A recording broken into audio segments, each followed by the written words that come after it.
সকালটা শুরু হলো মেঘলা আকাশ দিয়ে। আর এমন মেঘলা দিনে কিছু ভালো লাগে না, তাই ঘুম থেকে উঠে গাছগুলোতে পানি দিয়ে সোজা চলে গেলাম কিচেনে খিচুড়ি রান্না করতে। সকাল সকালই সব কাজ সেরে ফেললাম, কারণ আজকে আমার মেয়ের ডাক্তারের কাছে অ্যাপয়েন্টমেন্ট আছে। তো সকালের খাবার শেষ করে বাচ্চাদেরকে রেডি করা নিয়ে ব্যস্ত হয়ে গেলাম। আর আমার ছেলে ল্যাপটপ প্রেমী, সে কোথাও সহজে যেতে চায় না। তো যাই হোক, টেনে হিঁচড়ে বের করে চলে গেলাম ডেন্টিস্টের কাছে। তো রিসিপশনে কথা বলার পরে আমাদেরকে ওয়েট করতে বলল ওয়েটিং রুমে। দেখলাম পেশেন্ট নেই বললেই চলে। আমাদের দেশে যেমন হুমড়ি খেয়ে সবাই ডাক্তারের চেম্বারের সামনে পড়ে থাকে, আর উন্নত দেশে ডক্টররা সারা দিনে হয়তো 2-4 জন পেশেন্ট দেখে। এই যে আমার ছোট্ট পেশেন্ট বসে বসে ওয়েট করছে কখন ওদেরকে ডাক্তার দেখবে। বাচ্চারা যাতে বোরিং না হয় তাই এই ব্যবস্থা।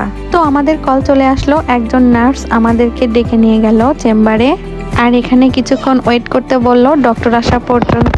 আর আমি এই সুযোগে দেখলাম যে কি কি ইনস্ট্রুমেন্ট দিয়ে এই ডাক্তার এগুলো পরীক্ষা করবে। তো একটু পরে ডক্টর চলে আসলো এবং আমার মেয়েকে সুন্দর করে ডায়াগনোসিস করলো, অ্যাসেসমেন্ট করলো, শেষে ইমপ্লিমেন্ট করলো। আর তেমন কিছু হয়নি বলে আশ্বস্ত করলো। তো ডাক্তার দেখানো শেষ করে আমরা আবারও বাহিরের দিকে চলে আসলাম।